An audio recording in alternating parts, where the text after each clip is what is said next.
In this video, we will be talking about measures of position. Our learning objectives are to compute the percentile rank for a data value, find a data value corresponding to a given percentile, use percentile rank to compare values from different data sets, compute quartiles for a data set, and then we'll look at how to draw a box plot and find the range of a data set. So let's dive in, starting by talking about percentiles. The term percentile is used in statistics to measure the position of a data value in a data set. Right? So let's define this term, a percentile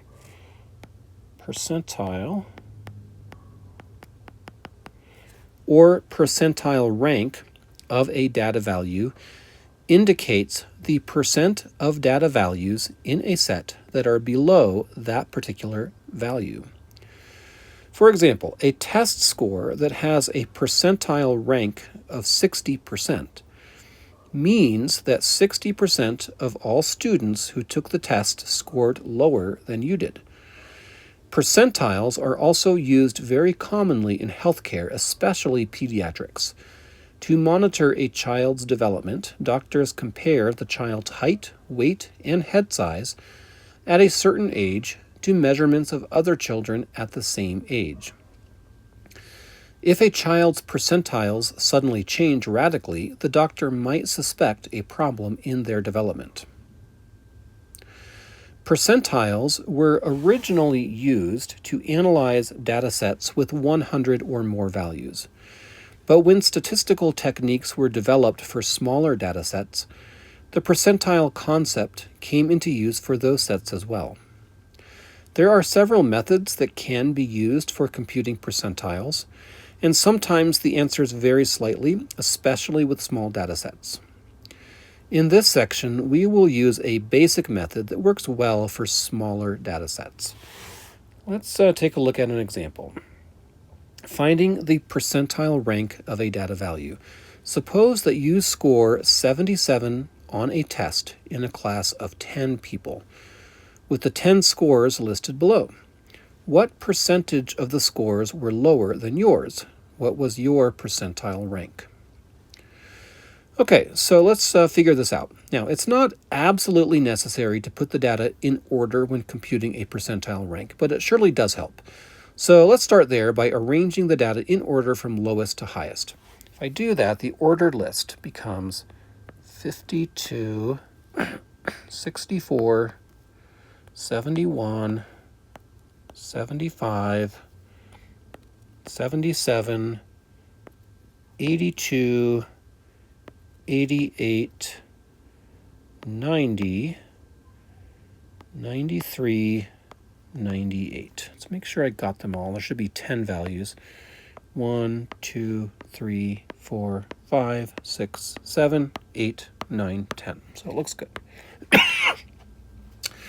Now, if you focus on 77, you can see that there are exactly 4 scores lower than yours, right? These are the 4 scores lower than yours. Since there were 10 scores in total, this means that 4 out of 10, or 40%, this equals 40%, of the scores were lower than yours. As for percentile rank, the definition of percentile rank is the percentage of data values that are lower than a given value, right? So that's exactly what we just found. We say that a score of 77 is at the 40th percentile in this case, okay? So our procedure for finding a percentile rank is given by this in this gray box here. The percentile rank for a given data point in a set with n total values can be calculated using this formula. Percentile of a value x is equal to the number of data values less than x divided by n times 100. This result should be rounded to the nearest whole number. In example 1, we saw how to find the percentile rank for a given data value. In example 2, we will examine the opposite direction, finding the data value that corresponds to a given percentile. Okay, so here is our example. The number of words in each of the last 10 presidential inaugural addresses is listed below. Find the length that corresponds to the 30th percentile. So we're asked to find the number on the list that has 30% of the numbers below it. Okay, so there are 10 numbers here, and 30% of 10 is 3. So we'll kind of start with that. So we'll just say, 10 numbers. Okay. 30% of 10. This would be equal to 0.30 times 10, which equals 3, right? So what we want to do is we want to arrange these numbers in order from smallest to largest to start with. So if I do that, I get 1,433. Sorry, let me see if I can clean that up a little bit. 1,433. Oops, I don't really need a comma there. 1,592. 1,598. Okay. 2,071. 2,096. 2,155. 2,320. 2,395, 2,552, and then 2,561. Okay, so which one is the 30th percentile? I'm going to circle it here. It is the 2,071. Right, and how do I know that? Because this is the value that has 3 values below it, right? So 30% of the numbers are below this one, right? Which is the definition of the 30th percentile, right? So that's kind of going in the other direction there. Okay, let's look at our next example here, using percentiles to compare data from different sets. 2 students are competing for one remaining spot in a law school class. Miguel ranked 51st in a graduating class of 1,700, while Dustin ranked 27th in a class of 540. Without doing any calculations, which student ranked higher? Well, let's take a look. All right, so one of them ranked 51st, one of them ranked 27th. With no calculation involved, it would be tempting to say that Dustin ranked higher, right? Because 27 is a smaller number than 51. But because their class sizes were different, it's not necessarily accurate to say that Dustin ranked higher. This is why percentiles would be more helpful in this situation, right? So technically, Dustin had a higher rank, but also a much smaller class size, right? So we can't just compare ranks because the class sizes are so different, but we can compare percentiles. So part B, which student's percentile rank within his class was higher? What can you conclude? Okay, so for Miguel, start with Miguel here.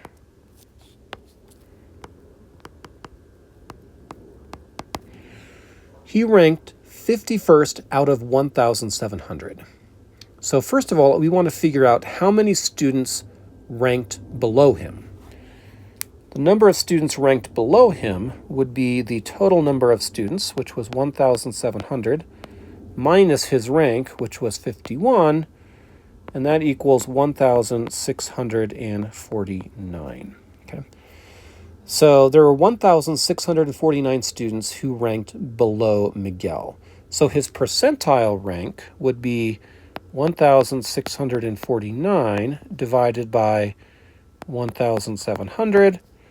That works out to be 0.97 or 97%. So he ranked in the 97th percentile. 97% of those in his class ranked below him. Now, Dustin, doing a similar calculation. First of all, we figure out how many students ranked below him. So he had a class size of 540. He was ranked 27th. So there were 513 students ranked below him. His percentile rank was 513 out of 540, which equals 0.95 or 95%. Both are excellent students, but Miguel's ranking is higher because he was in the 97th percentile, whereas Dustin was in the 95th percentile, right? So that's why rank alone can be deceptive, right? Because Miguel's ranking is higher even though he was 51st, right? And Dustin was 27th. Okay. Let's moving on here. In section 11.3, we saw that the median of a data set divides the set into equal halves. Another statistical measure we will study is the quartile, which divides a data set into quarters. So here's a visual that illustrates what quartiles are about. So the horizontal line represents a data set ranked from lowest to highest. So lowest data value down here, highest data value up here. The median is right in the middle, right? Divides the data in half, half the data here, half the data here. Quartiles subdivide the data even more, right? There are 3 quartiles, and they divide the data into 4 equal amounts, right? So basically, this would be 25% of the data. This would be 25%. This would be 25%. And this would be 25%. Notice, so this is the first quartile, 1/4 of the way into the data set. That's the first quartile. And then the second quartile is the same thing as the median. They're exactly the same. The middle of the data set is the second quartile. It's also the median. And then the third quartile would be 3/4 of the way into the data set. We use the symbol Q sub 1 to represent the first quartile, Q sub 2 to represent the second, which is also the median, and Q sub 3 for the third. This is a nice way to think about what the symbols mean. Q sub 1, the first quartile, 25% of data values are less than this, and 75% are greater than it. We could also say the first quartile is the same thing as the 25th percentile, right? That's another comparison we could make. Q sub 2, the second quartile, 50% of the data values are less than this, 50% are greater than it. That's the same thing as the median. It's also the same thing as the 50th percentile. Q sub 3, the third quartile, 75% of data values are less than this, and 25% are greater than this. That's the same thing as the 75th percentile. So how do we find quartiles? Let's do an example where we go over that. The data below are the percentages of total electricity generated that comes from nuclear power for the nations with the 12 largest economies in the world, listed by size of economy. Find the quartiles and describe what they mean. Okay, so to find quartiles, because they're measures of position, we need to begin by arranging the numbers in order, from lowest to highest. So let's start by doing that. So it looks like I have 3 zeros, so those will be my first values. Okay, then I have 2.4, 2.9, 3.7, 15.8, 16.8, 17.2, 18.6, 19.5, and 76.9. We want to find the 3 quartiles. we're going to start by finding the second quartile, because the second quartile is just the same thing as the median, and we've already gone over how to find the median. So let's do that. There are 12 data values, which is an even number. There's an even number of values, which means there's going to be two middle values, which will be the 3.7 and the 15.8.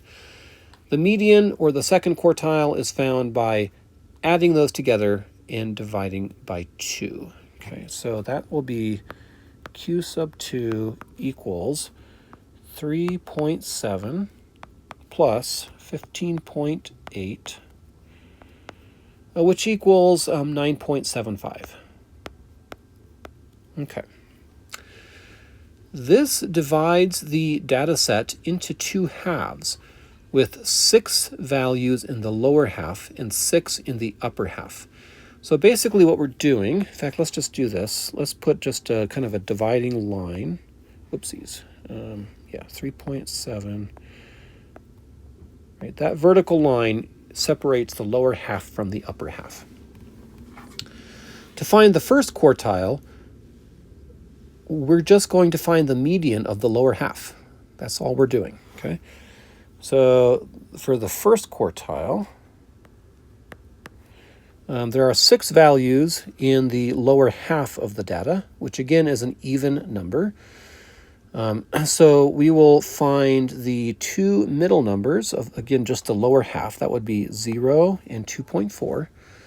And I add them together and divide by 2. Sorry, I forgot to do this. I forgot to put this over 2. So quartile 1 will be 0 plus 2.4 divided by 2, which works out to be 1.2.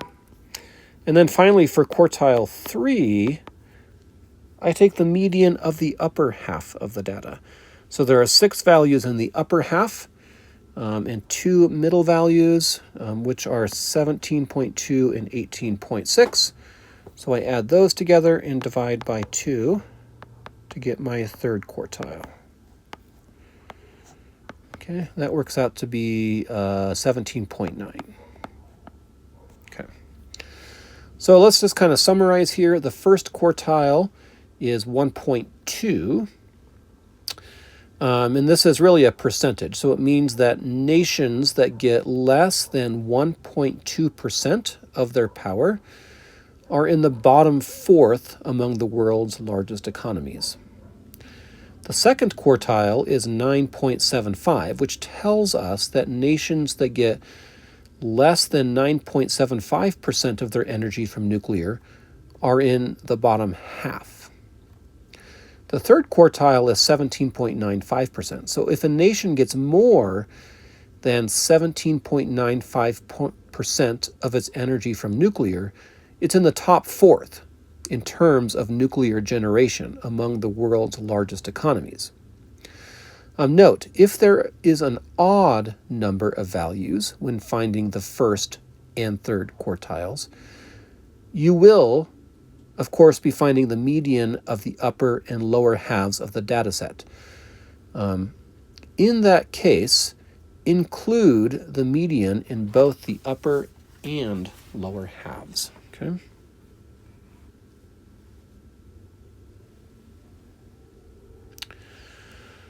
Okay, one of the most useful applications of quartiles is using them to draw what we call a box plot, sometimes called a box and whisker plot. This is a graphical way to evaluate the spread of a data set. In particular, a box plot makes it easy to identify data points that are, sorry, my line got messed up, but the word that goes here is outliers. Okay, outliers. A box plot makes it easy to identify data points that are outliers, those that appear to be aberrational in some way. Before we can really draw a box plot, we need to define a new term. That term would be the distance between the first and third quartiles for a data set. This is called the interquartile range.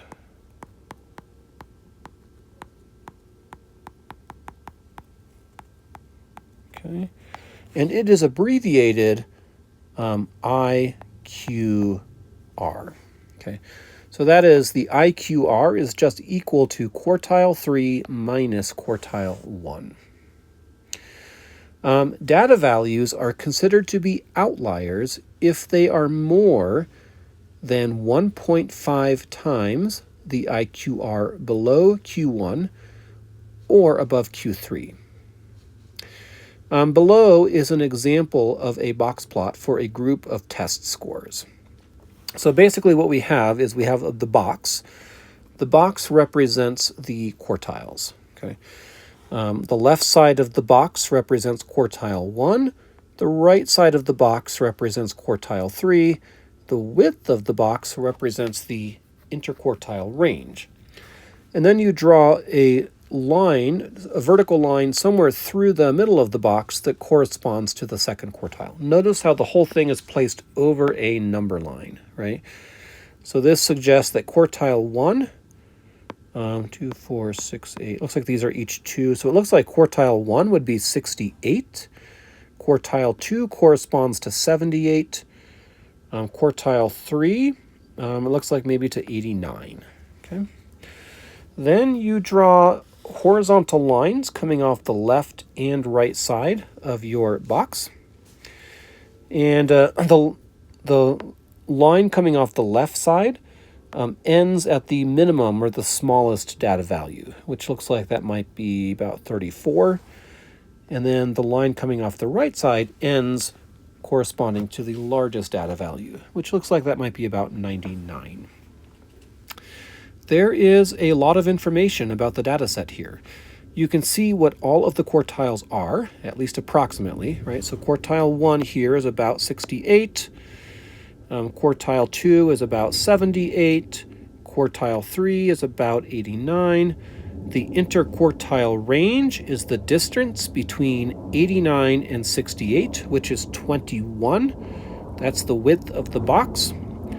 The lowest score, like we said here, was 34. The highest was 99. Looking a little deeper, the box shows us that the middle half of all scores, which are the values between quartile 1 and quartile 3, fall between 68 and 89.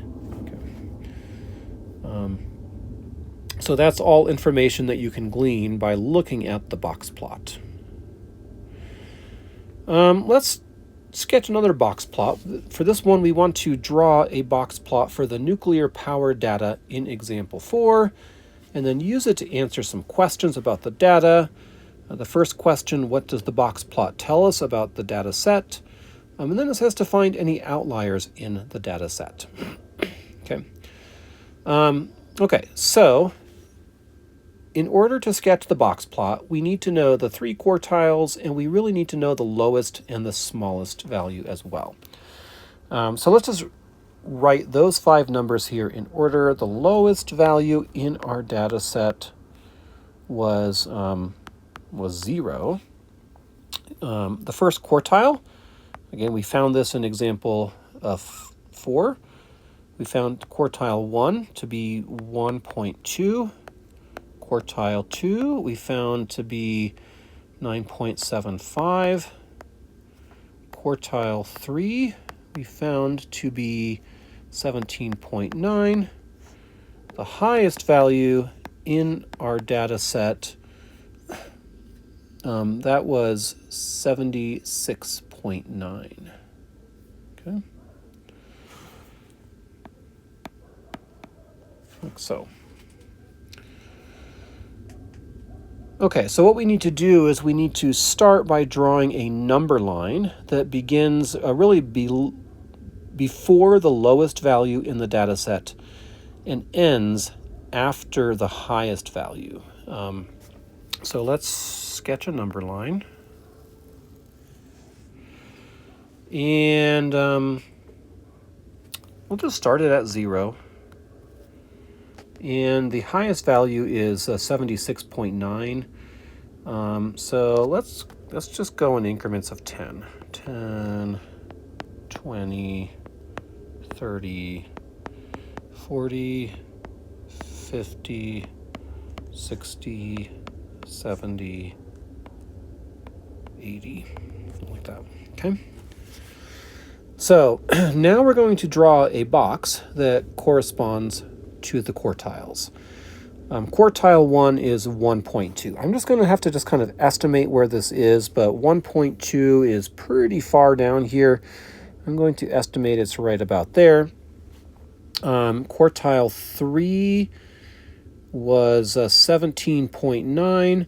17.9 is a little less than 20, so I'm going to estimate that to be right here. So there's my box. And then quartile 2 was 9.75, which is almost 10. So I'll put that as a vertical line through the box here. Then we draw horizontal lines to represent the lowest and highest values. The line coming off the left side will be very short because my lowest value is 0.